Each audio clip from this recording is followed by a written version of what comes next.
Hundreds of Maryland parents are spending their Saturday in court, and that's because they didn't get childhood vaccinations for their kids. Our Gary Nuremberg is live for us in Upper Marlboro, Maryland this morning. So, Gary, what are you seeing? Are parents heeding the warning? Yeah, many of them are, Veronica. You know, Prince George's County, as you know, is immediately adjacent to Washington, D.C. It has a public school population of about 131,000 students. At the beginning of the month, about 2,300 of them had not received the mandated inoculations and vaccines that they need to go to school. They can't go. They're thought of as truant unless they return. So the state's attorney here and some judges sent letters like this one in English and Spanish saying if you don't get your kid vaccinated, you could end up in jail for 10 days and pay a $50 fine for every day that your child is not receiving that vaccination that's required by state law. As a result of those letters, about 1,000 people showed up here earlier this morning. They came by the hundreds on a chilly Saturday morning to explain why their children had not received state-mandated vaccinations like those for chickenpox and hepatitis B.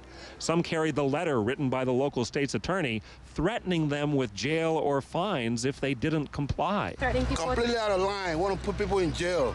This is like a junk mail sent to us. Ridiculous people. Who want to go to jail for simple immunization? Go send a letter like this? Like a solicitation? We're not stupid. Parents concerned about the safety of some vaccines confronted the state's attorney, who was threatening parents with jail, saying waivers should be more readily available. There are serious considerations for safety that need to be addressed before compelling people to vaccinate, even as a condition of just going to school. Well, Mr. Ivey, what about those safety concerns? Well, I think they're fair considerations, and we talked about them on the phone yesterday, I believe. And I think the idea is that the parents that have those concerns have the right to execute the waiver. The point we were just talking about there was making the waiver more readily available inside right now. Waivers are available only for medical and religious reasons, and opponents want to see that broadened.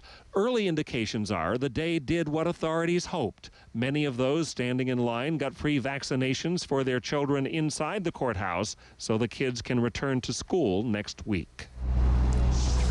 And the state officials will return to their offices next week. Take a look at the list, Veronica, and see whom, if anyone, they're going to take to court and threaten again with the real possibility of jail. Gary Nuremberg live for us today in Upper Marlboro, Maryland. Thanks so much, Gary. We appreciate it.